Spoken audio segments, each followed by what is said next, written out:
الحمد لله رب العالمين صلى الله وسلم وبارك على نبينا محمد وعلى آله وأصحابه أجمعين وأشهد أن لا إله إلا الله وحده لا شريك له وأشهد أن محمدا عبده ورسوله صلى الله عليه وسلم أما بعد فهذه ليلة 15 من شهر رجب عام 1441 من هجرة النبي صلى الله عليه وسلم نجتمع فيها في هذا البيت من بيوت الله لنتناول موضوعا هو من الأهمية بمكان، إذ أن شرع الله سبحانه وتعالى ذكر أحكاما تتعلق به، ولا بد للمسلم من معرفتها وتطبيقها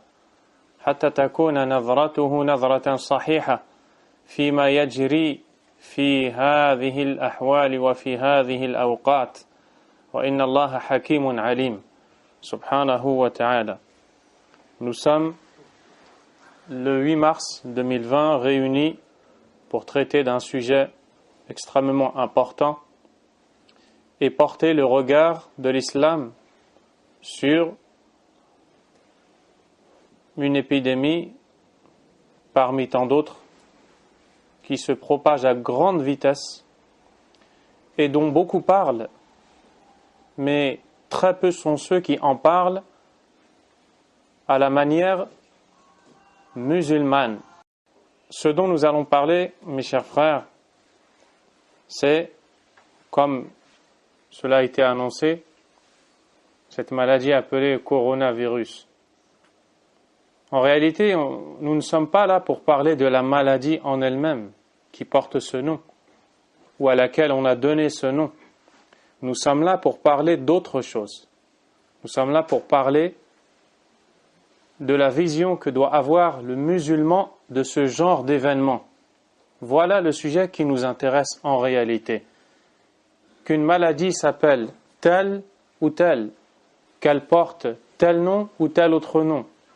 Ce qui nous concerne, nous, c'est notre croyance en tant que musulmans et du regard que le musulman doit porter sur ce genre d'événements, sur ces maladies, ces épidémies qui se propagent à grande vitesse et qui sont la cause par la permission et le décret d'Allah subhanahu wa ta'ala de la mort de beaucoup de gens ou d'autres mots encore. Voici le sujet de la conférence, Inch'Allah ta'ala. Beaucoup de choses se passent dans cette vie, mais le musulman a le devoir, dans chaque moment et dans chaque malheur ou calamité atteignant les gens, tout d'abord de chercher refuge auprès d'Allah subhanahu wa ta'ala et de parler de ce genre de sujet avec le regard musulman, comme nous l'avons dit, basé sur le livre d'Allah subhanahu wa ta'ala, sur des fondements solides, et de ne pas en parler ou de traiter ce genre de sujet avec l'insouciance de certains, l'ignorance des autres, mais au contraire, baser tout cela sur le livre d'Allah subhanahu wa ta'ala. Allah est parfaitement sage. Allah subhanahu wa ta'ala éprouve ses serviteurs dans cette vie d'ici-bas. Il les éprouve par la difficulté, la détresse, il les éprouve par la pauvreté, la faiblesse, il les éprouve par la calamité, la maladie, les épidémies générales, à toute époque et à tout moment.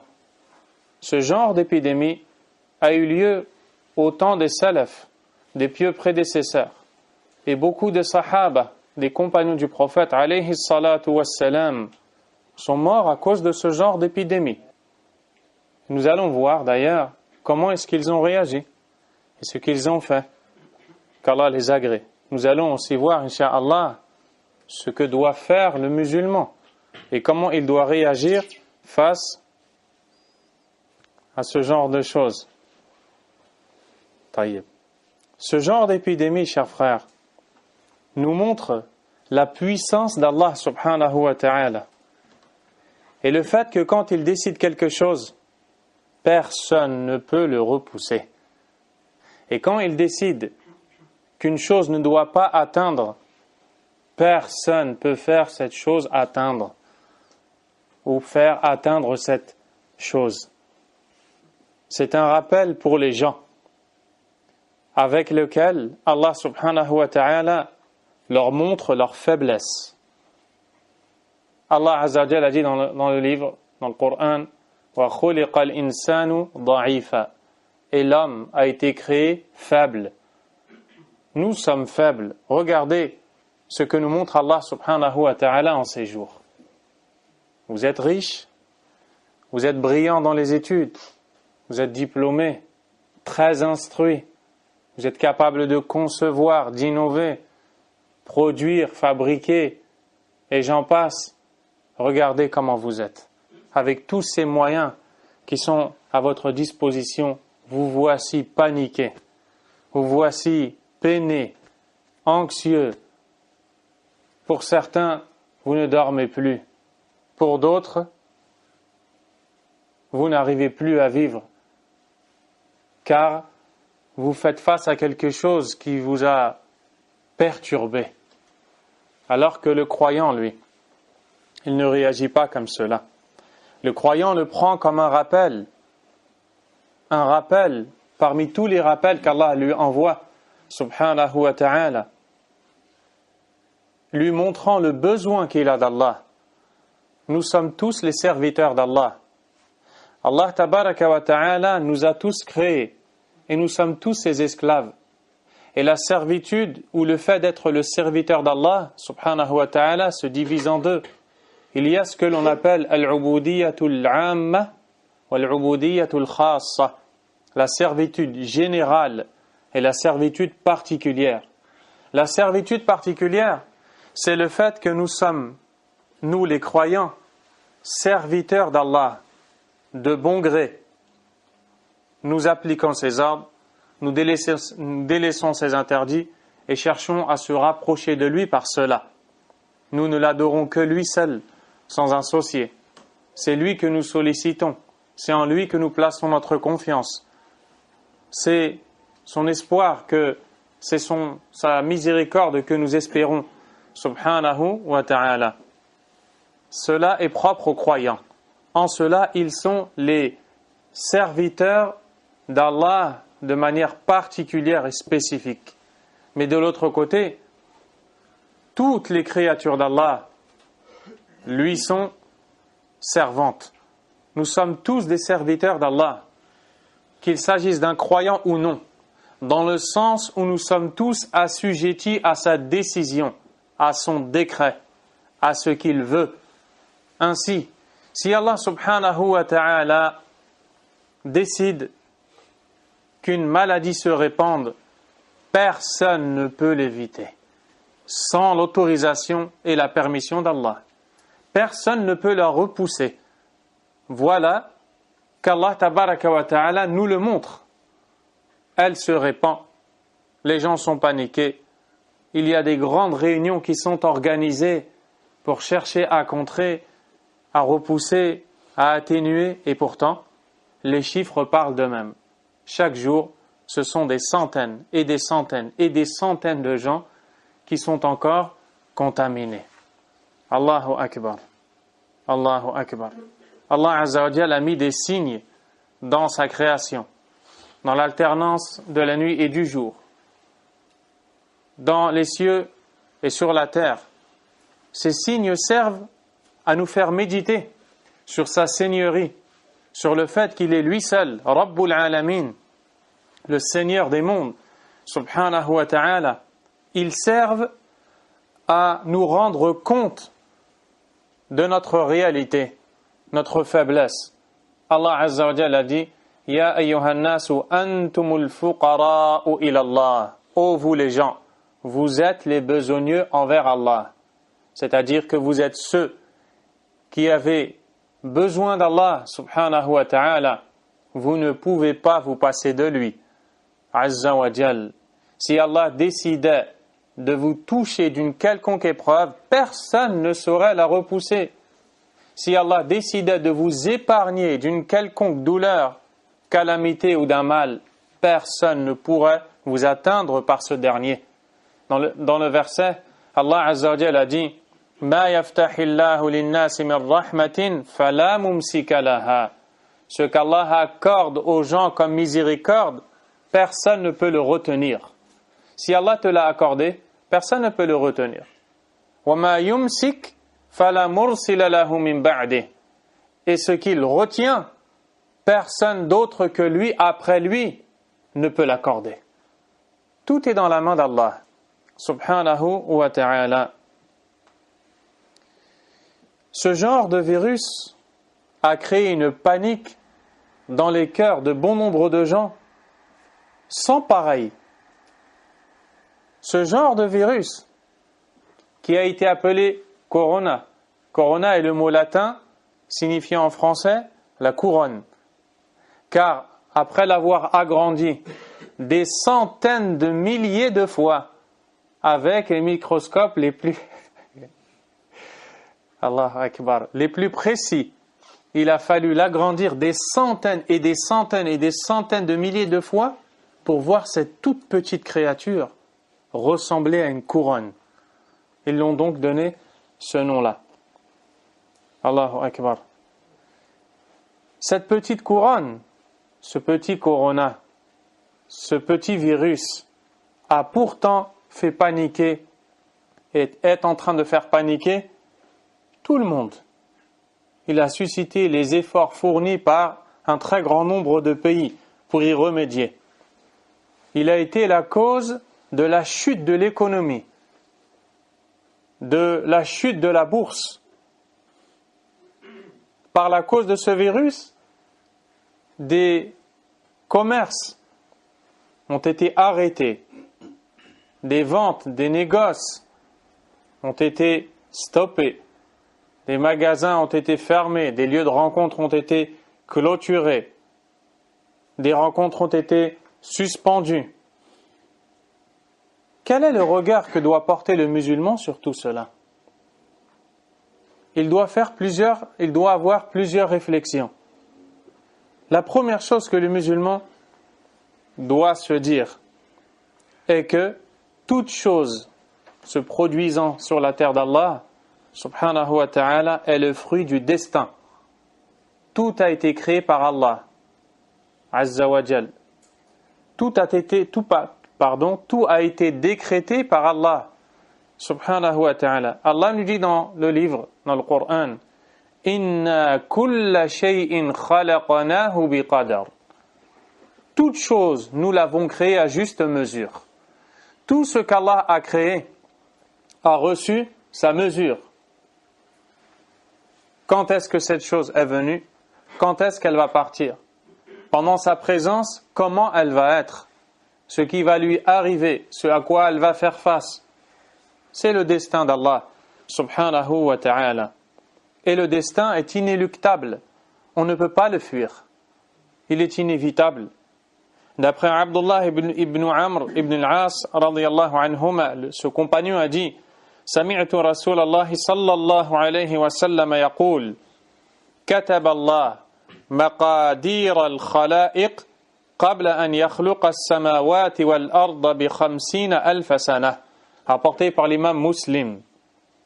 Allah a écrit le destin des créatures avant même d'avoir créé les cieux et la terre de 50 000 ans. 50 000 ans avant d'avoir créé les cieux et la terre. Eh bien, Allah subhanahu wa ta'ala avait déjà donné sa mesure à chacune de ces créatures. Qu'est-ce que cela te montre? La science parfaite d'Allah, la connaissance d'Allah subhanahu wa ta'ala, qui est si grande qu'il a connu toutes ces choses. Il les a écrites, il les a voulues, puis il les a créées. Il leur a donné existence. Ainsi, le musulman ne doit pas aller chercher loin quand quelque chose se produit. Et c'est ça qui fait la différence entre lui et le mécréant, qui est paniqué lorsque quelque chose l'atteint, parce que son cœur est vide de la foi au destin. Il doit tout expliquer par ce que l'on appelle A plus B, par la logique. Il doit trouver une question à toute réponse. Et si les choses relèvent de l'invisible, eh bien, il va être condamné à inventer des réponses avec lesquelles il va vivre sa vie. Il ne sera donc pas libre. Alors que le croyant, lui, il est libre avec la foi qu'il a au destin. Quand quelque chose arrive, il ne dit pas pourquoi cette chose est arrivée. Il ne dit pas le pauvre, il ne mérite pas. Il ne dit pas il est venu trop tôt, ça m'est arrivé trop tôt. Il ne dit rien de tout cela. Mais plutôt, comme le prophète alayhi salatu wassalam a dit, wa in asabaka shay, et si quelque chose t'atteint, fala taqul law anni fa'altu kadha kana kadha wa kadha.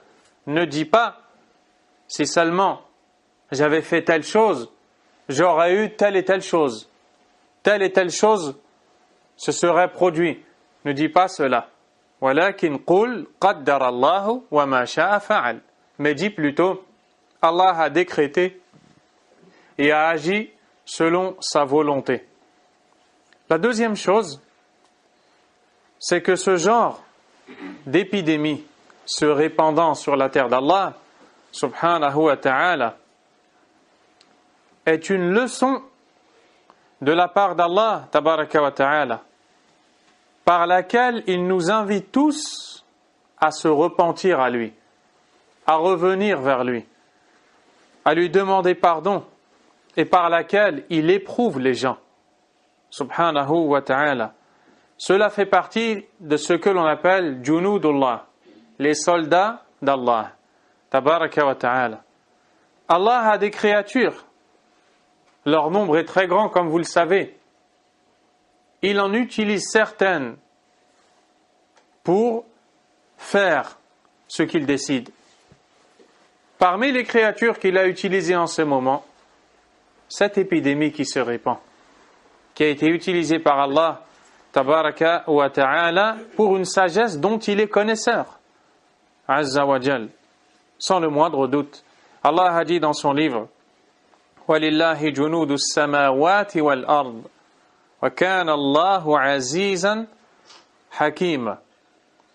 وَلِلَّهِ جُنُودُ السَّمَاوَاتِ وَالْأَرْضِ وَكَانَ اللَّهُ عَلِيمًا حَكِيمًا. Il nous dit aussi وَمَا يَعْلَمُ جُنُودَ رَبِّكَ إِلَّا هُ. Dans le sens rapproché des versets, Allah subhanahu wa ta'ala nous dit et à Allah appartiennent les armées des cieux et de la terre. Et Allah est omniscient et sage. Et à Allah appartiennent les armées des cieux et de la terre. Et Allah est connaisseur de toutes choses et sage. Il nous dit aussi dans le sens du verset, et ne connaît les armées de ton Seigneur que lui seul. وَمَا هِيَ إِلَّا ذِكْرَى لِلْبَشَرِ. Et elles ne sont qu'un rappel pour l'humanité. Allah tabaraka wa ta'ala envoie de ses créatures et il nous montre notre faiblesse. Quelque chose que l'on ne peut voir à l'œil nu nous a vaincus. Quelque chose qui a été grandi des centaines de milliers de fois pour que l'on essaie un peu de repérer de quoi il s'agit, nous a fait peur, nous a battus et a fait par la permission d'Allah que l'économie a chuté, que des gens en ce moment même ne dorment plus car tous les milliards qu'ils ont dans leur compte sont susceptibles de disparaître d'une minute à l'autre. Allah tabaraka wa ta'ala humilie sa créature et lui dit « Tu es faible ».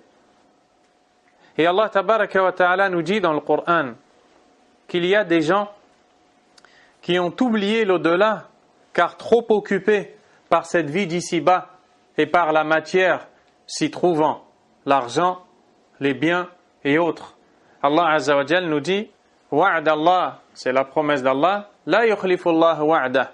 Allah ne trahit pas sa promesse. Walakin akthara an-nas la ya'lamun. Mais la plupart des gens ne savent pas. Ya'lamuna zahiran min al-hayati ad-dunya. Ils connaissent les choses apparentes de cette vie d'ici-bas. Wa hum 'anil akhirati hum ghafilun. Quant à l'au-delà, ils sont insouciants et inattentifs. Qu'est-ce que cela veut dire? Ils sont tellement occupés par la futilité apparente de cette vie d'ici-bas et par leurs occupations et préoccupations mondaines qu'ils en ont oublié la réalité de l'au-delà, de la rencontre d'Allah subhanahu wa ta'ala. Cela se manifeste en ce moment même.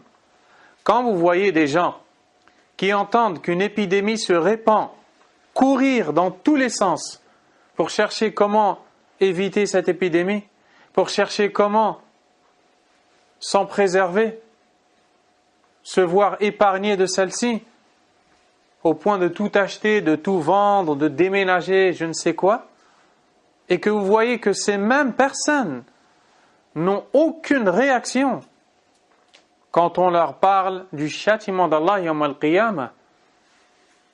Ils ne sont pas paniqués.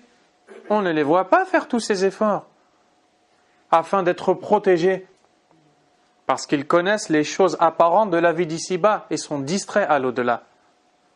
Au point où la maladie de leur corps est pour eux bien plus grave que la maladie de leur cœur, alors que c'est en réalité tout le contraire.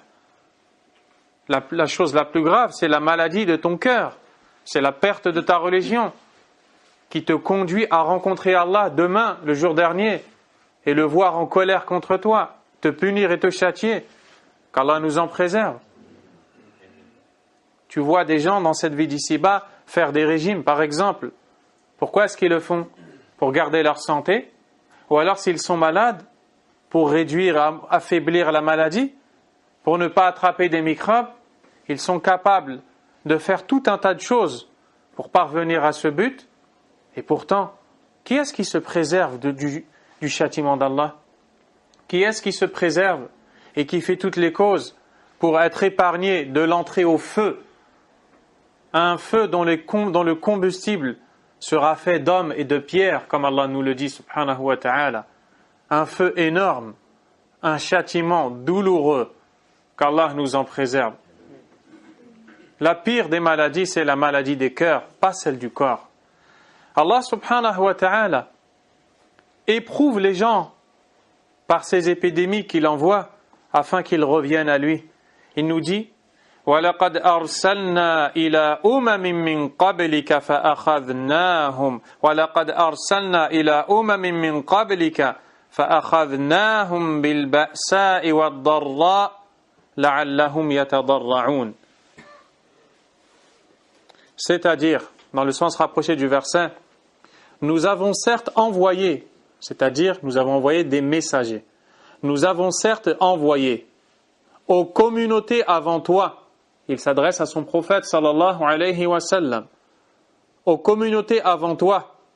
Ensuite, nous les avons saisis par l'adversité et la détresse.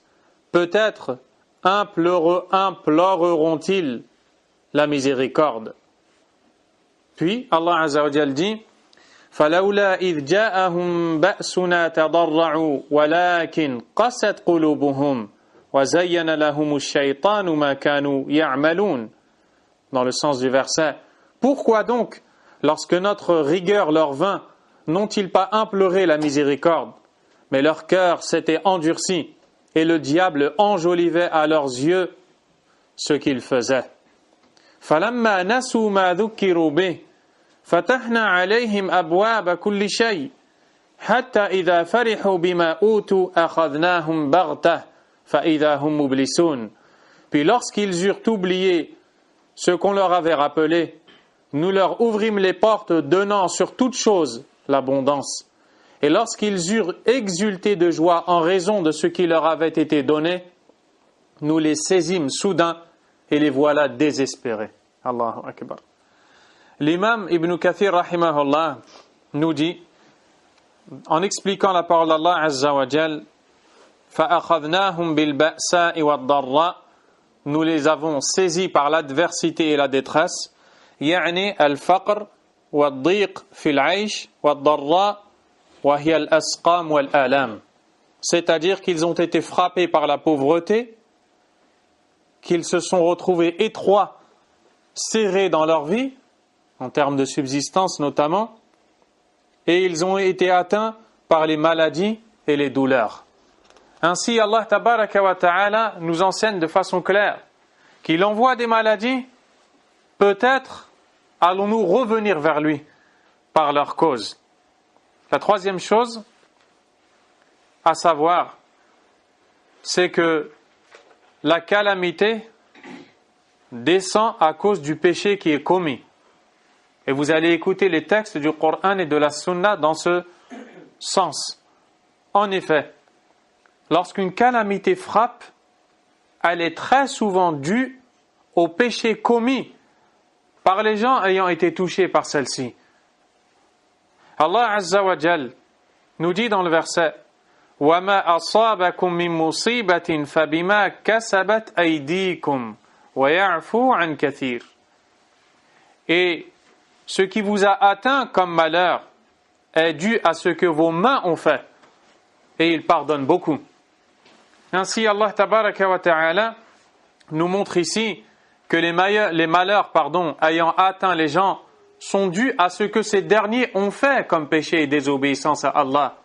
Et il est connu que plus la personne désobéit à Allah, Azza wa Jal, moins elle est protégée par Allah, et plus elle est exposée à un châtiment venant d'Allah subhanahu wa ta'ala.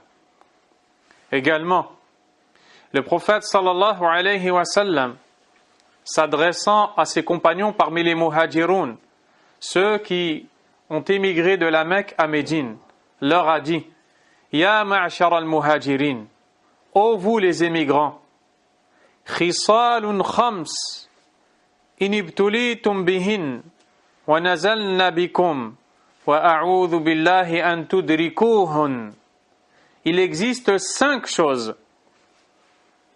Si vous êtes éprouvés par celle-ci, et qu'elles vous atteignent, et je demande à Allah de vous protéger de les atteindre. Il cita ces 5 choses parmi lesquelles il dit Lam tadhhar al-fahishatu fi qawm qattu hatta yu'linu biha illa fasha fihim at-ta'un wal awja'u allati lam takun fi aslafihim. La perversité, la turpitude n'est jamais apparue dans un peuple qui fait cette turpitude en plein public sans que ne se répandent en leur sein la peste et les maladies qui n'ont été connues par personne avant eux. Allahu Akbar. Comment est appelé ce virus? Le nouveau coronavirus, le nouveau virus. Le prophète alayhi salatu wassalam nous dit que chaque fois que la turpitude se répand, la fornication et les mots s'y rattachant, au point où les gens commettent ces actes en public de la manière la plus apaisée, Allah tabaraka wa ta'ala envoie des calamités inconnues dans les nations passées, des maladies douloureuses inconnues dans les nations passées. Cette maladie ici a été appelée at-ta'un. Elle a été traduite approximativement par la peste, mais en réalité, at-ta'un est un mot dont le sens est plus général. L'éminent savant Abdul Muhsin al-Abbad, hafidhahullah, savant de la ville de Médine, a été interrogé il y a quelques jours dans la mosquée du prophète sallallahu alayhi wa sallam concernant le virus qui sévit en ces jours. Fait-il partie des catégories du ta'un? Il répondit: nul doute que les maladies qui se répandent de cette façon et qui causent la mort de beaucoup de gens font partie du ta'un. Ainsi, le prophète alayhi salatu wassalam nous enseigne ici que chaque fois que la turpitude se répand, au point où les gens la commettent en public sans aucune gêne, Allah Azza wa Jal se met en colère et envoie le ta'un chez les gens. Abdullah ibn Abbas, qu'Allah l'agrée lui ainsi que son père, rapporte du prophète sallallahu alayhi wa sallam qui dit وَلَا ظَهَرَتْ فِيهِمُ الْفَاحِشَةِ إِلَّا فَشَى فِيهِمُ الْمَوْتِ. Et la turpitude ne se répand jamais en leur sein, chez les gens, sans que ne se répande en eux la mort. Allahu Akbar. L'imam Ibn Hajar, rahimahullah, expliquant ces récits, a dit فَفِي هَذِهِ الْأَحَادِيثِ أَنَّ الطَّاعُونَ قَدْ يَقَعُ عُقُوبَةً بِسَبَبِ الْمَعْصِيَةِ. Nous voyons d'après ces récits que le ta'oun, les maladies destructrices, comme celle qui sévit en ce moment, peuvent atteindre les gens à cause d'un péché qui a été commis. Ali ibn Abi Talib radiyallahu anhu a dit Ma nazala bala'un illa bidhanbin wa ma rufi'a illa bitawbah. Aucun malheur ne frappe sans qu'il ne soit dû à un péché. Et aucun péché n'est relevé, n'est dissipé sans un repentir. Ainsi, l'on voit à travers tous ces textes que le mal provoque des conséquences néfastes. Beaucoup de gens qui étaient en bonne santé se sont retrouvés atteints de toutes sortes de maladies. Ils se sont interrogés, qu'est-ce que j'ai fait? Je ne comprends pas. Ils ont essayé de chercher, médicalement parlant, la cause à tout cela, ils n'ont rien trouvé. Alors que la réalité est tout autre. La réalité, c'est le mode de vie que tu mènes quand tu désobéis à Allah Azza wa Jal. Regardez, le péché amène le stress. Les gens qui vivent et se lâchent dans l'océan de la désobéissance à Allah Azza wa Jal finissent par s'y noyer. Ils essaient de se libérer et les voilà captifs de leur propre personne et de leur passion. Les voilà emprisonnés dans leur mode de vie. Qu'Allah nous en préserve. L'imam Ibn al-Qayyim rahimahullah a dit Harabu min ar-riqqi alladhi khuliqu lahu fabulu bi riqqi an-nafsi wash-shaytani. Ils ont fui la servitude pour laquelle ils ont été créés. Ils se sont donc retrouvés à être les serviteurs de leur âme et du diable. Nous voyons des gens qui font tout ce que tout un chacun veut faire. Voyager, acheter, posséder, commercer, être le plus riche du monde ou je ne sais quoi, avoir son nom inscrit dans les records des plus grands milliards, et après ils finissent par se suicider, ils finissent par se droguer, ils n'arrivent pas bien à dormir, ils ont tout ce qu'ils veulent, et ils n'ont rien du tout de ce qu'ils veulent. Parce que ce qu'ils voulaient, c'est le bonheur, la réussite, et ils ne les ont pas atteints. Pourquoi? Parce que c'est chez Allah subhanahu wa ta'ala que tout cela s'atteint. Et quand Allah voit son serviteur le désobéir, il l'éprouve. Il l'éprouve dans sa santé. Il l'éprouve dans sa vie. Et lui, par son insouciance, ce serviteur, peut-être qu'il ne se dit même pas que tout cela est dû à sa désobéissance. Et par Allah, c'est pire comme châtiment que la maladie qu'il ressent. Qu'il ne se dise pas que cela est peut-être dû à ma désobéissance à Allah, qu'il soit insouciant à cela, ça en soi c'est un châtiment, même s'il est invisible. D'être inattentif, d'être insouciant à ce qui vient d'Allah subhanahu wa ta'ala. Quatrièmement, le serviteur doit se dire que rien ne sort de la décision d'Allah subhanahu wa ta'ala. Cela a un lien avec le premier point sur la foi au destin, et que se prémunir, faire les causes, prévenir un mal ne repousse en rien la décision d'Allah Azza wa Jal. Le prophète sallallahu alayhi wa sallam a dit Li kulli shay'in haqiqa. Chaque chose a une réalité. وما بلغ عبد حقيقة الإيمان حتى يعلم أن ما أصابه لم يكن ليخطئه وأن ما أخطأه لم يكن ليصيبه.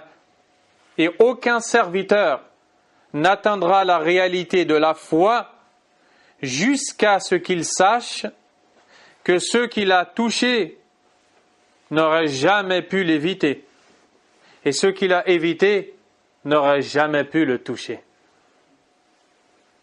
Allahu Akbar.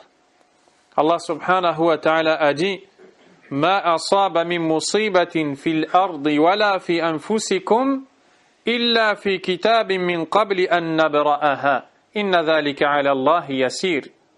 C'est-à-dire, aucun malheur n'est parvenu sur terre et en vous-même, et bien sûr en vous-même entrent dans cela les maladies, sur terre et en vous-même, sans qu'il ne soit inscrit dans un livre avant même d'avoir été créé, avant même que ce malheur soit créé par Allah Azza wa Jal, il a été consigné, enregistré dans un livre. Ce livre, c'est Al-Lawh al-Mahfouz, la tablette gardée où Allah Azza wa Jal a ordonné que soit écrit la destinée de toutes les créatures 50 000 ans avant d'avoir créé les cieux et la terre. Certes, cela est facile pour Allah, subhanahu wa ta'ala. Pour cette raison, Abdullah ibn Mas'ud radiyallahu anhu a dit لأن يعض الرجل على جمرة حتى تبرد خير له من أن يقول لشيء قضاه الله ليته لم يكن. C'est-à-dire, pour moi, il m'est préférable que la personne morde une braise ardente jusqu'à ce qu'elle s'éteigne que de l'entendre dire d'une chose décrétée par Allah si seulement cette chose n'avait pas eu lieu. Pourquoi est-ce qu'il dit ça? Il dit ça parce que c'est un sahab et un compagnon. Et il a été éduqué par le prophète alayhi salatu wassalam. Il lui a enseigné l'importance de la croyance au destin. Et quand tu tiens ce genre de propos, tu manifestes une opposition à la décision divine, au décret d'Allah qui est pourtant infiniment sage, subhanahu wa ta'ala. Lorsque quelque chose se passe, le fait de se dire pourquoi cette chose se produit, ou alors si seulement cette chose n'avait pas eu lieu, c'est une grande erreur, une grave erreur de tenir ces propos. Car Allah Azza wa Jalla a dit قُلْ لَنْ يُصِيبَنَا إِلَّا مَا كَتَبَ اللَّهُ لَنَا. Dit, il enseigne à son prophète alayhi salatu wassalam de dire aux gens, dit, rien ne nous atteindra à part ce qu'Allah nous a décrété. Huwa maulana, il est notre maître. Wa 'ala Allahi falyatawakkalil mu'minun. Et c'est en Allah que les croyants doivent placer leur confiance. Subhanahu wa ta'ala. Allah tabaraka wa ta'ala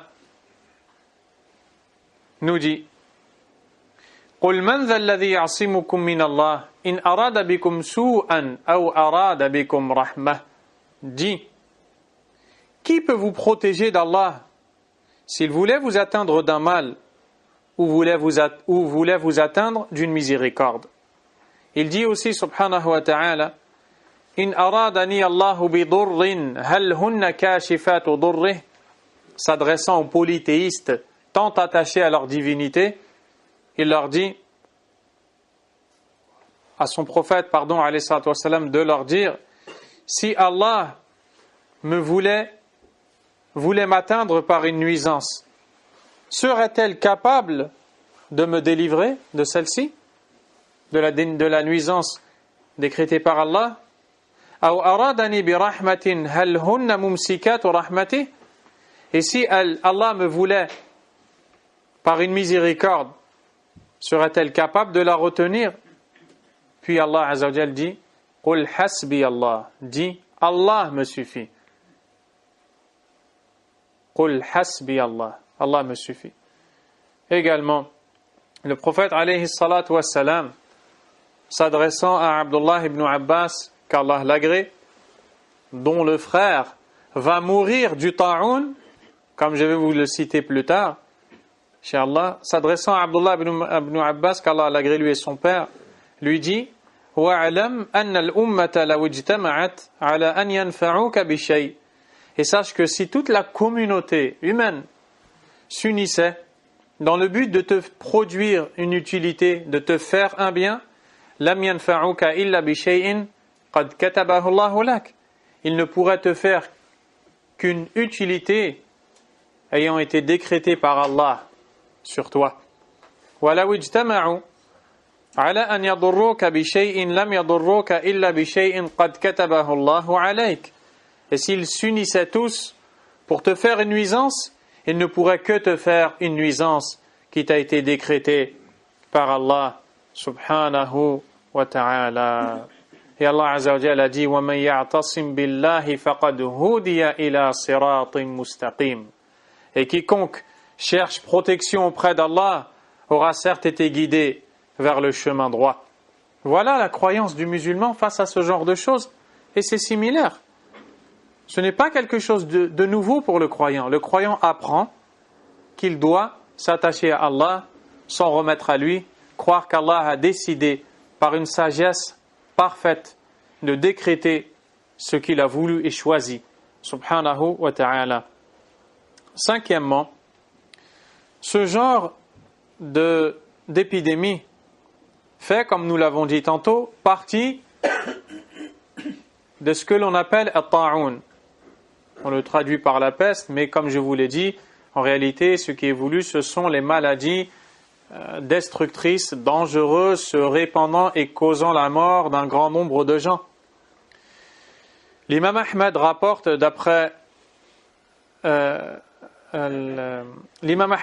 rapporte que le prophète sallallahu alayhi wa sallam a dit فَالطَّاعُونُ شَهَادَةٌ لِأُمَّتِي وَرَحْمَةٌ وَرِجْسٌ عَلَى الْكَافِرِينَ. La peste ou le ta'oun est un martyr pour ma communauté et une miséricorde. Qu'est-ce que cela veut dire? C'est un martyr pour la communauté. Les musulmans croyants qui meurent touchés par ce genre de maladie peuvent espérer mourir martyrs et gagner les récompenses qui leur ont été promises par Allah subhanahu wa ta'ala. Aisha radiyallahu anha a dit سألت رسول الله صلى الله عليه وسلم عن الطاعون. J'ai interrogé le messager d'Allah sallallahu alayhi wa sallam sur le ta'oun, les maladies destructrices. فأخبرني أنه عذاب يبعثه الله على من يشاء وأن الله جعله رحمة للمؤمنين ليس من أحد يقع الطاعون فيمكث في بلده صابرا محتسبا يعلم أنه لا يصيبه إلا ما كتب الله له إلا كان له مثل أجر شهيد. L'imam al-Bukhari rapporte que Aïcha a interrogé le prophète alayhi salatu wassalam sur le ta'oun. Et le prophète alayhi salatu wassalam, dit-elle, m'a informé qu'il est un châtiment envoyé par Allah vers qui il voudra et qu'il est une miséricorde pour les croyants. Aucun d'entre eux est présent dans un endroit où sévit le ta'oun, puis reste dans cet endroit en patientant et en espérant la récompense d'Allah, en sachant que ne pourra l'atteindre que ce qui a été décrété par Allah, sans qu'il n'ait la même récompense que le martyr. Lorsque quelqu'un apprend que sévit ce genre d'épidémie dans un endroit où il se trouve, il doit y rester. Il ne doit pas quitter cet endroit, de peur que cette maladie se répande et qu'il ne soit donc un facteur à cause duquel cette maladie se répande. Ça, c'est une solution islamique qui d'ailleurs est appliquée aujourd'hui. Et c'est une sage solution sans le moindre doute. Eh bien, celui qui est atteint ou qui est présent dans un endroit où le ta'oun sévit, il doit patienter dans cet endroit et ne pas en sortir. Et attendre ce qu'Allah Azza wa Jal va décider. Le prophète sallallahu alayhi wa sallam a dit dans le hadith rapporté par l'imam al-Bukhari, d'après Anas qu'Allah l'agrée, At-ta'ounu shahadatun li kulli muslim. Le ta'oun est un martyr pour tout musulman. Il dit aussi At-ta'ounu shahadatun li ummati. le ta'oun, est un martyr pour ma communauté. Plus loin, il dit وَمَنْ مَاتَ فِيهِ مَاتَ شَهِيدًا. Quiconque en meurt mourra martyr. وَمَنْ أَقَامَ فِيهِ كَانَ كَالْمُرَابِطِ فِي سَبِيلِ اللَّهِ. Et quiconque reste dans l'endroit où il se trouve, le ta'oun, sera à l'égal de celui qui monte la garde pour Allah. وَمَنْ فَرَّ مِنْهُ كَانَ كَالْفَارِّ مِنَ الزَّحْفِ. Et quiconque le fuit est semblable à celui qui a fui l'ennemi le jour du combat. Et ça, c'est un des péchés majeurs en islam. Regardez, il a été comparé, celui qui fuit l'endroit où se trouve ce genre d'épidémie, à celui qui a fui l'ennemi en plein combat, alors qu'il n'a pas le droit de tourner le dos à ce moment-là. Pourquoi ? Parce que c'est un ordre d'Allah Azza wa Jal. Et Allah Azza wa Jal veut éprouver ses serviteurs. Et lors de l'épreuve, le serviteur doit prendre les ordres d'Allah subhanahu wa ta'ala. En l'an 17 ou 18, Allah est plus savant, de l'émigration du prophète sallallahu alayhi wa sallam, a sévi une peste en Palestine, dans l'endroit appelé Amawas, traduit en français par Emmaüs, la peste d'Emmaüs. En français, ils l'ont traduit, car elle est connue. Elle a été la cause de plus de 25 000 morts. Sous la gouvernance de Omar ibn al-Khattab, radiyallahu ta'ala anhu. Comment les Sahaba ont réagi? Comment les Salaf ont fait face à cela?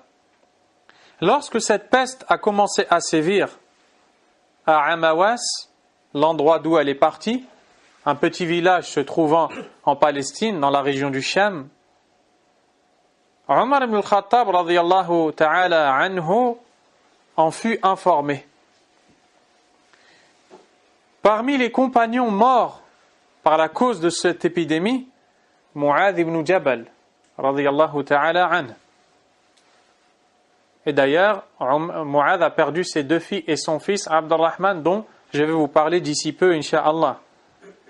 Abu Ubaida ibn al-Jarrah, Yazid ibn Abi Sufyan, Al-Fadl ibn al-Abbas, radiyallahu anhum, le frère de Abdullah ibn Abbas, et d'autres parmi les compagnons. Lorsque cette épidémie s'est mise à sévir dans cet endroit, Abu Ubaida, qui en était le gouverneur, a prononcé un discours face aux gens, à qui il a dit « Ayyuhan nas ». Et ça, c'est rapporté par l'imam Ibn Kathir, rahimahullah ta'ala, dans son livre d'histoire intitulé Al-Bidaya wa Nihaya, le début et la fin. « Ayyuhan nas, inna hadha al-waja'a rahmatun bikum, wa da'watu nabiyyikum » Ô vous les gens, cette maladie qui sévit est une miséricorde pour vous. L'invocation de votre prophète, wa mautus salihin fikum, et la mort des pieux parmi vous. Wa inna Aba Ubaydata yas'alu Allah an yuqassima li Abi Ubaydata minhu haddahu fatu'ina famat. Quant à Abu Ubaida lui-même, qui est en train de s'adresser dans ce discours qu'il prononce à l'assemblée, à l'assistance, il leur dit: quant à Abu Ubaida, il demande à Allah de lui en donner la plus grande part. Il fut alors touché de cette peste à cause de laquelle il mourra. 20 après lui succéda à la gouvernance d'autres parmi les compagnons, parmi lesquels Mu'adh, qu'Allah l'agrée, qui tient les mêmes propos tenus par son prédécesseur Abu Ubaida en face du public. Et il demanda à Allah Azza wa Jal de lui donner, ainsi qu'à sa famille, la plus grande part de cela. Ses 2 filles furent touchées. Il les enterra. Après cela, son fils Abdurrahman a été touché. Il dit à son fils: Kayfa tajiduk? Comment te sens-tu? Il lui répondit: Satajiduni insha'Allahu minas sabirin. Tu me trouveras, insha'Allah, du nombre des gens endurants. puis il mourut, son père l'enterra. Ensuite, cette maladie l'a atteint et elle a commencé par sa main. Quand il vit le début de la maladie dans sa main, savez-vous ce qu'il a dit? Il a dit, je jure par Allah que si on me donnait toute la dunya en échange de ta disparition, je ne l'accepterai pas. Puis il est mort de la peste. Mu'adh ibn Jabal, un des plus savants des sahaba dans le halal et le haram.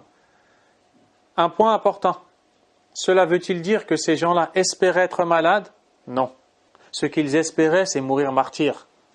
Vous comprenez? Car le musulman n'espère pas être malade, n'espère pas l'épreuve. Mais eux, ce n'est pas ça qu'ils visaient. Ce n'est pas la maladie en soi.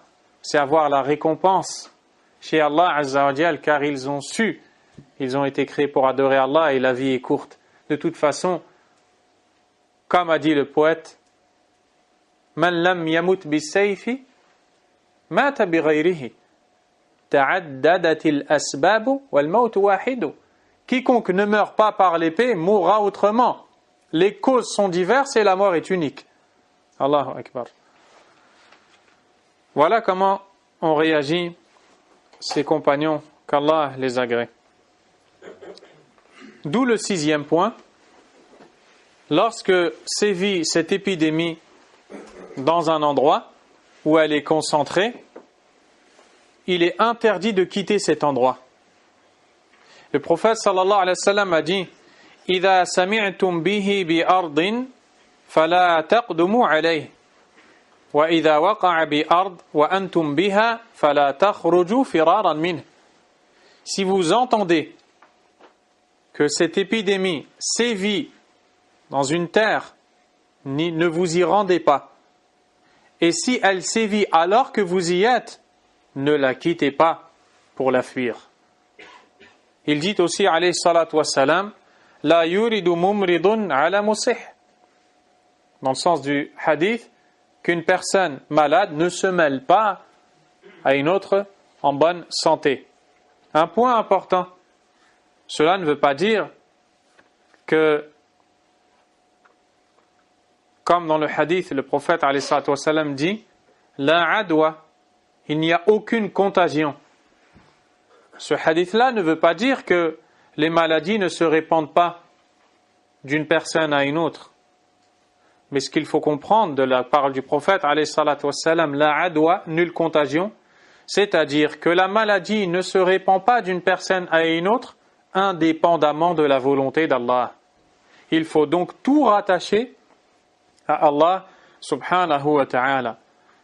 Ne rattache pas le fait que tu sois en bonne santé à ce que tu manges, aux médicaments que tu consommes, en disant « Je suis en bonne santé car je prends tel traitement ». Car cette parole, mon très cher frère, est du polythéisme en islam. Pourquoi? Parce que tu as rattaché le bienfait à autre que le bienfaiteur qui est Allah subhanahu wa ta'ala. C'est une forme de polythéisme mineur, verbal, formellement interdite. 7e, nous avons vu qu'il faut avoir foi au destin. Mais avoir foi au destin n'engendre pas le fait de délaisser les causes, d'abandonner le fait de se soigner, de prendre des précautions. Lorsque par exemple la personne porte un masque, des gants ou autre chose parce qu'elle est susceptible d'être en présence d'autres personnes qui sont elles aussi susceptibles d'être touchées ou qui sont même peut-être touchées. Cela fait partie des causes. Ça ne contredit pas la confiance en Allah ni la foi au destin. Le prophète alayhi salatu wa salam a dit « Firra min al-majdhumi firaraka min al-asad » Fuis le lépreux comme tu fuirais le lion. C'est lui qui a dit qu'il n'y a pas de contagion. Et c'est lui qui a demandé aux croyants de fuir le lépreux comme on fuirait le lion. Donc il n'y a pas de contradiction. Ce qui est voulu, c'est de faire les causes et de s'en remettre à Allah. Subhanahu wa ta'ala. Ainsi, le musulman doit être dans le juste milieu. Il ne doit pas dire « Je n'ai rien à faire, absolument rien à faire, j'attends et on verra. Non, il ne dit pas ça. S'il sait que dans un endroit il y a une maladie, il ne se jette pas. Il ne se jette pas dans cette dernière, dans cette maladie. D'ailleurs, lorsque au temps de Omar ibn al-Khattab radiyallahu anhu a sévi le ta'oun, la peste, alors qu'il se rendait dans la région du Cham où sévissait cette épidémie, il s'arrêta aussitôt après avoir été informé de la maladie qui sévissait à cet endroit où il avait l'intention de se rendre et consulta les compagnons en sa présence. Que devons-nous faire? Est-ce que nous devons y aller ou rebrousser chemin? Il commença par... Je vais vous lire tout simplement la traduction du hadith, Inch'Allah. Omar ibn al-Khattab, qu'Allah l'agrée, sortit vers le Cham. Quand il fut au lieu dit Sarr, il s'arrêta dans cet endroit-là. Il fut accueilli par les gouverneurs des provinces du Cham, Abu Ubaïda ibn al-Jarrah et ses compagnons. Ils lui apprirent que la peste s'était déclarée au Cham. Ibn Abbas rapporte, Omar me dit, va m'appeler les premiers émigrants de la Mecque, c'est-à-dire pour les consulter. Je les lui fis venir et il leur demanda conseil en leur annonçant que la peste s'était déclarée au Cham. Ils furent d'avis différents. Les uns dirent, tu es sorti pour une mission et nous ne sommes pas d'avis à ce que tu t'en détournes. Les autres lui dirent, tu as avec toi tout ce qui reste de la première génération ainsi que les compagnons du prophète sallallahu alayhi wa sallam et nous ne sommes pas d'avis à ce que tu les livres à cette épidémie. Il leur dit alors, éloignez-vous de moi. Puis il me dit Abdullah ibn Abbas, fais-moi venir les Ansar. Après avoir consulté les uns, il va consulter les Ansar, les habitants de Médine. Je suis allé les chercher et il leur demanda conseil. Ils suivirent la même conduite que les émigrants de la Mecque et comme eux, leurs avis furent partagés. Il leur dit, éloignez-vous de moi. Puis il me dit, appelle-moi ceux qui se trouvent ici, des vieux sages de Quraysh, de ceux d'entre eux qui ont embrassé l'islam avant la conquête de la Mecque et qui avaient émigré. Omar ibn al-Khattab radiyallahu anhu cherche à consulter les plus grands des Sahaba qui ont de l'ancienneté dans l'islam et qui ont de la connaissance. Je les lui fis venir, dit Abdullah ibn Abbas, et ils furent unanimes à dire, notre avis est que tu rebrousses chemin avec ton armée et que tu ne la livres pas à l'épidémie. Omar cria alors parmi les gens, dès le lever du jour, je vais enfourcher ma monture pour rentrer à Médine et faites-en de même. Abu Ubaïda ibn al-Jarrah radiyallahu anhu dit alors, est-ce une fuite du destin d'Allah? Est-ce une fuite du destin d'Allah? Omar, qu'Allah l'agrée, répondit, ah, si quelqu'un d'autre que toi l'avait dit, ô Ubaïda. Omar n'aimait pas en effet qu'on le contredise. Oui, nous fuyons du destin d'Allah au destin d'Allah, subhanahu wa ta'ala. Vous allez voir, Omar ibn al-Khattab radiyallahu anhu a été surnommé al-Mulham, l'inspiré. Très souvent, il avait des positions et des avis qui ont été confirmés par la révélation d'Allah, subhanahu wa ta'ala. Omar radiyallahu anhu dit, oui, nous fuyons du destin d'Allah pour le destin d'Allah. Que dis-tu si tu avais des chameaux et que tu eusses mis à pied à terre dans le lit d'un torrent ayant deux rives, l'une verdoyante et l'autre aride? N'est-ce pas que si tu laisses paître tes bêtes dans la rive verdoyante, ce sera par la prédestination d'Allah, et que si tu les laisses paître dans la rive aride, ce sera aussi par la prédestination d'Allah? Le narrateur ajoute, juste à ce moment, arriva Abdurrahman ibn Auf, qui avait été retenu par quelque affaire, et dit, je détiens une science concernant ce sujet. Regardez les salaf, sahaba. Il parle avec science. Omar a donné son avis. Abu Ubaïda lui a dit, tu fuis le destin d'Allah? Omar lui a dit, je fuis le destin d'Allah vers un autre destin d'Allah. Et là, Abdurrahman ibn Auf, qui fait partie des grands sahaba, promis au paradis, arriva et dit, j'ai une science à ce sujet. J'ai un hadith.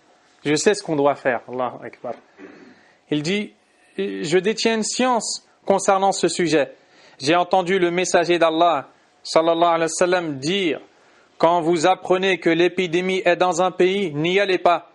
Et si l'épidémie arrive quand vous y êtes, n'en sortez pas. » Omar remercia alors Allah exalté et prit le chemin du retour. Allahu Akbar. Qu'Allah agrée les sahaba, les meilleurs des hommes. Wallahi, les meilleurs des hommes. Huitièmement, l'invocation. Le musulman doit invoquer Allah subhanahu wa ta'ala. Et ça, c'est un point extrêmement important sur lequel vous devez vous concentrer. En effet, celui qui étudie la vie du prophète alayhi salatu wassalam va voir qu'à chaque instant, à chaque situation, il a invoqué Allah subhanahu wa ta'ala. Si bien qu'aujourd'hui, des livres sont dédiés au sujet de l'invocation, où l'on retrouve notamment les invocations répétées pour des causes particulières, pour des temps spécifiques, telles que les invocations du matin et du soir, qui pour rien au monde ne doivent être abandonnées par le musulman. C'est une grande perte de laisser un matin passer, un soir passer, sans invoquer Allah subhanahu wa ta'ala. نسأل الله تبارك وتعالى بأسمائه الحسنى وصفاته العلى وباسمه الأعظم الذي إذا دعي به أجاب وإذا سئل به أعطى أن يوفقنا لذكره في الصباح والمساء. Nous l'implorons de nous aider à l'invoquer matin et soir, comme le faisait le prophète sallallahu alayhi wa sallam. Le prophète sallallahu alayhi wa sallam nous a enseigné un grand nombre d'invocations, parmi lesquelles notamment ce que rapporte l'imam Ahmad d'après Anas ibn Malik, qu'Allah l'agrée. Allahumma inni a'udhu bika min al-baras wal-junun wal-judham wa min sayyi'il asqam. Oh Allah, je cherche refuge auprès de toi contre la dépigmentation de la peau, la perte de la raison, la folie, la lèpre et toute mauvaise maladie. Il est bon d'apprendre ce genre d'invocation et de la répéter. C'est ainsi que, incha'Allah ta'ala, Allah te préserve. Les gens cherchent des causes partout, mais n'invoquent pas ou pas assez Allah Azza wa Jal. Ils passent à côté d'un butin inégalé. Invoquer Allah et demander le matin, le soir, dans la prière, avant, après la prière. Le prophète alayhi salatu wassalam a dit: Man qala bismillahi alladhi la yadurru ma'a ismihi shay'un fil ardi wala fis sama' wa huwa as-sami'ul 'alim thalatha marrat lam tusibhu faj'atu bala hatta yusbih wa man qalaha hina yusbihu thalatha marrat lam tusibhu faj'atu bala'in hatta yumsi. Quiconque dit Bismillahi alladhi la yadurru ma'a ismihi shay'un fil ardi wala fis sama' wa huwa as-sami'ul 'alim. Au nom d'Allah, celui avec le nom duquel rien ne peut nuire sur terre et dans le ciel, et il est certes celui qui entend tout et connaît tout. 3 fois, celui qui répète cette parole 3 fois, il ne sera surpris par aucune calamité. Il ne sera touché par aucune calamité. Entre dans cela les maladies, les épidémies qui atteignent les gens subitement, d'un coup, jusqu'à ce qu'ils reviennent au matin. Et quiconque répète ces paroles 3 fois au matin ne sera jamais surpris par une calamité jusqu'à ce qu'il arrive au soir. Les invocations qui sont courtes, mais qui sont pourtant délaissées par bon nombre de gens. Également, le prophète alayhi salatu wassalam nous dit Man nazala manzilan faqala a'udhu bi kalimati llahi tammati min sharri ma khalaq lam yadurruhu shay'un hatta yartahila min manzilihi dhalik. Quiconque fait halte dans un endroit et dit je cherche refuge auprès des paroles parfaites d'Allah contre le mal de ce qu'il a créé, aucun mal ne l'atteindra jusqu'à ce qu'il quitte cet endroit. Également, lorsque tu vois quelqu'un atteint par une maladie, on t'enseigne d'invoquer Allah pour te voir épargné de cette maladie. Le prophète sallallahu alayhi wa sallam a dit Man qala bismillahi alladhi la yadurru ma'a ismihi shay'un fil ardi wala fis sama' wa huwa as-sami'ul 'alim thalatha marrat. Ça c'est le hadith que je viens de vous citer. Donc je reviens à l'autre. Man ra'a sahiba bala'in faqal alhamdulillahi alladhi 'afani mimma ibtalaka bihi wa faddalani 'ala kathirin mimman khalaqa tafdila lam yusibhu dhalika al-bala. Quiconque voit une personne atteinte par une calamité et dit toutes les louanges reviennent de droit à Allah qui m'a préservé de ce par quoi il t'a atteint. Ça, il faut le dire à voix basse. Qu'il m'a préservé de ce par quoi il t'a atteint et qui m'a favorisé à bon nombre de ceux qu'il a créés ne sera jamais atteint par cette calamité. Également, après les invocations, il y a des comportements à adopter, à suivre dans la sunna, parmi lesquels le fait de couvrir les plats et les récipients. L'imam Muslim, rahimahullah, rapporte d'après Jabir ibn Abdullah, qu'Allah l'agrée, que le prophète sallallahu alayhi wa sallam a dit « Ghattul ina wa awkus siqa » Couvrez les plats et fermez les récipients. فَإِنَّ فِي السَّنَةِ لَيْلَةً يَنْزِلُ فِيهَا وَبَاءٌ Car il y a au cours de l'année une nuit dans laquelle descend une épidémie. لَا يَمُرُّ بِإِنَاءٍ لَيْسَ عَلَيْهِ غِطَاءٌ أَوْ سِقَاءٍ لَيْسَ عَلَيْهِ وِكَاءٌ Cette épidémie ne passe par aucun plat qui n'est pas couvert ou récipient qui n'est pas fermé إِلَّا نَزَلَ فِيهِ مِنْ ذَلِكَ الْوَبَاء sans le toucher, sans tomber dedans. وفي رواية, et dans une variante du hadith, فإن في السنة يوما ينزل فيه وباء. Et il y a dans l'année un jour dans lequel descend une épidémie. Cela ne veut pas dire que si l'on a par exemple oublié de couvrir le plat, au lendemain de le jeter. Non. Tatawakkal ala Allah, tu places ta confiance en Allah Azza wa Jal et tu le manges. Mais tu suis la sunna de ton prophète sallallahu alayhi wa sallam consistant à couvrir les plats et à fermer les récipients. Et c'est ainsi que l'on est protégé. De manière générale, et pour conclure, le remède à tout mot, le remède contre tout mal, c'est de suivre la sunna du prophète sallallahu alayhi wa sallam. Car en suivant la sunna du prophète alayhi salatu wa sallam, tant bien dans l'hygiène que dans les comportements à adopter, l'on se voit préservé d'un très grand nombre de maux, sans le moindre doute. Et suivre la parole d'Allah, tabaraka wa ta'ala. Et ne pas être parmi les gens qui répandent des rumeurs ici et là et qui sèment la panique inutilement. Le croyant n'est pas comme ça. Le croyant s'en remet à Allah, tabaraka wa ta'ala. Il fait les causes autant que possible. Il invoque Allah subhanahu wa ta'ala. S'il voit qu'un croyant est atteint par ce genre de choses, il demande à Allah de le guérir. Et ce croyant, si lui-même est atteint, il fait les causes. Il boit l'eau de Zamzam. Ma'u Zamzam lima shuriba lah. L'eau de Zamzam sert le but pour lequel elle est bue. Il consomme al-habbatu saouda, la graine noire, ou alors ce que l'on appelle l'huile de Nigel. Et toutes ces choses qui sont rapportées dans la sunna du prophète sallallahu alayhi wa sallam. Wallahu a'lam. Allah est plus savant. Nas'al Allah azza wa jalla bi asma'ihi al-husna wa sifatihi al-ula an yubassirana bid-din. Nous lui demandons de nous accorder la clairvoyance dans la religion. Wa yaghfir lana dhunubana. Allahumma adfa' 'anna al-waba. Allahumma adfa' 'anna al-waba. Allahumma ashfi marda al-muslimin. اللهم اشف مرضى المسلمين وارفع عنهم البلاء اللهم أغني فقراءهم واشف مرضاهم اللهم ارزقنا صدق النية وإخلاص العمل إنك على كل شيء قدير وصلى الله وسلم وبارك على نبينا محمد وآله وصحبه أجمعين سبحانك اللهم وبحمدك أشهد أن لا إله إلا أنت أستغفرك وأتوب إليك والله أعلى وأعلم.